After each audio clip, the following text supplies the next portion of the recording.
Okay, wild pitches and rare play checks in box seat baseball. As I mentioned, this is one of the most talked about on the forums. Procedures. A number of people have come up with kind of different ways to do it. I'm going to teach you the way that the manual teaches, and this is the way I do it as well. After experimenting with a few other options, I've decided I'm just going to go by the book that Tom created for this routine. On every batter's card against a righty and a lefty, there will be one result and only one result that says RP slash plus WP. And you can see it on Ron Hunt's card against a right-handed pitcher on 44, against a left-handed pitcher on 42. Okay, so what this is it's either going to be a rare play or a wild pitch, or it possibly could be both. So the easy one, if there's nobody on base, of course, it can't be a wild pitch. There's no such thing. So you just interpret it as the RP, the rare play. And you have a chart in the trifolds that says rare play chart.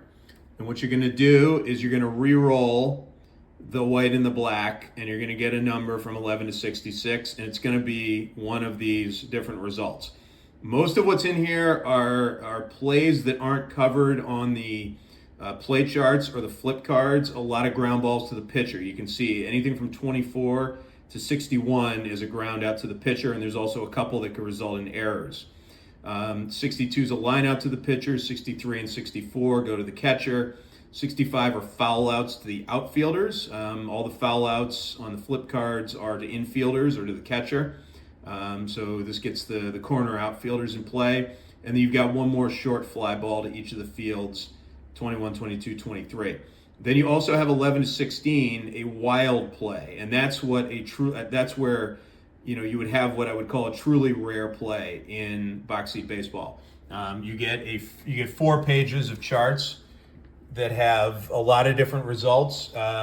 Some cool things about it. I mean, you can get injuries in here. You can get some unusual fielding plays where the ball maybe hits the pitcher on the way back up the box and caroms off of him to the shortstop, and you get the rare 163 put out. There are some that are unique to ballparks. I really like these on 35 to 41. You have one related to Wrigley Field. You have one related to Candlestick Park. You've got some on the backside that are for dome stadiums. It brings in characteristics of different parks that you might have in the game. So these are really interesting. They don't come up too often. Obviously, you have to hit that rare play number, and then you have to roll on the re-roll 11 to 16 to get one of these to happen. So they don't happen very frequently, not even once a game. What you're more likely to see is a play where the pitcher is the fielder, or some of these other plays come up. So that's what happens when you hit this result of 44 on the right side on Hunt's card, and there's nobody on base. So there's nothing to worry about there other than to go to the rare play chart and roll for the result. Okay, but what if there is somebody on base? Then we have a chance of a wild pitch or a pass ball. And they're both part of the same process. Okay, the wild pitch involves both the pitcher and the catcher and their abilities and their frequency of throwing wild pitches or allowing wild pitches or pass balls. So we've got our 44, which results in that reading. I made the green and the red 46, and then the pitcher die is a 0. The pitcher die is not going to matter here. It's really just the red is the only one that's going to matter. So we got a 44. Let's say there's a runner on first base.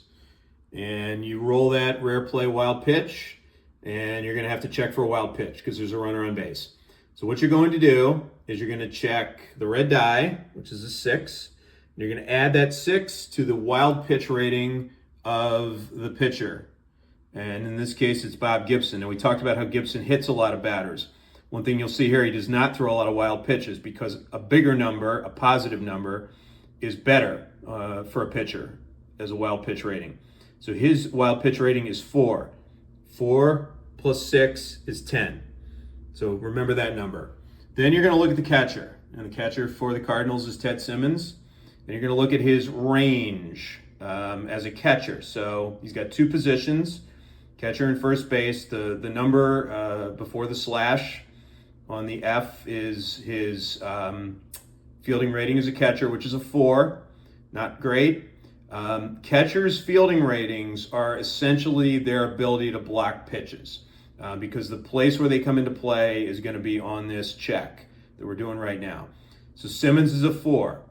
You got a total of 10, 6 on the red die, 4 for Gibson, and you're going to remember that, and you're going to look at Simmons 4. And then you have a small chart here on the trifolds where you're going to compare the sum of the pitcher's number and the red die and compare that to the catcher's fielding rating. And you can see that the ranges go up and spread out more when the catcher is a poor fielder like Simmons. So he's a 4. So if the combo of Gibson's rating and the red die is anywhere between -7 and +9, it's going to be a wild pitch or pass ball. And in this case, it was 10. So Gibson's ability to not throw wild pitches saved the Cardinals here. It's not going to be a wild pitch. It is just going to be essentially, no pitch. And I'll talk about what happens next. But it's not going to be a wild pitch. It's not going to be a pass ball because that combo was not between -7 and +9. But if we go back to our friend Ray Bear over here, now we talked about how Bear doesn't hit anybody. He throws a ton of wild pitches because that -5 wild pitch rating is very poor. So that -5 added to 6 would be 1. And Simmons, of course, being a 4, that +1 is well within the range of a possible wild pitch. So this would be either a wild pitch or a pass ball, depending on what the green die is. If it's 0 to 7, it's a wild pitch. If it's 8 to 9, it's a pass ball. So in this case, it was a 4. So it is going to be a wild pitch on Bear. And the runner on first would move up, and Hunt would still be at the plate. So that's the wild pitch check. Okay, what happens next? What do you do after the wild pitch check, whether it's a wild pitch, pass ball, or it's not? You go to the rare play chart, and your next roll is a 2-dice roll, black and white, or white and black, against the rare play chart. So anytime you get this RPWP result, you're going to roll off of this chart. The only thing is, if there's nobody on base, you're just going to roll off this chart right away. If there are runners on base, you're going to do the wild pitch check. And then after that, you'll roll on this chart. Okay, you can see why this might cause some consternation in the tabletop community. Basically, what this game is doing is anytime there's a possible wild pitch, there's about a 5 in 6 chance right after that it's going to result in an out. The only way it won't is if you roll a wild play, which is 11 to 16, so 6 out of 36 chances, 1 in 6, and then you get a result on the wild play chart that results in a hit. You can see how that doesn't jive really with realism.